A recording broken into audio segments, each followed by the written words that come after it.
Ako kasi nagkaya ko yun, kaya thank you, Mari Ate. Ayun, may sino na ako dito. Kaya lagi ko siya nagagamit. Lagi ako nagtitip.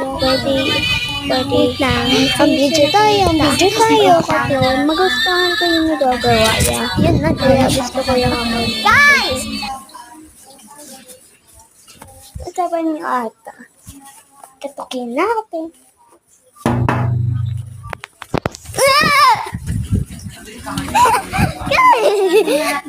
Ako talaga sa ganun. Wait lang.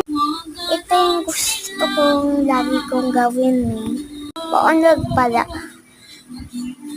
Ganda naman niya kasi oh.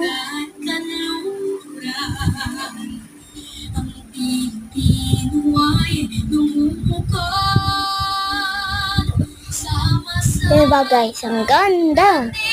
Ayoko pakitain sa yung aking cellphone. Kasi naiinis ako sa itsura eh. Gulo-gulo. Ano doon pa yung PC ng mama ko. Bye guys. Part 2 na lang nakita yung kuya ko.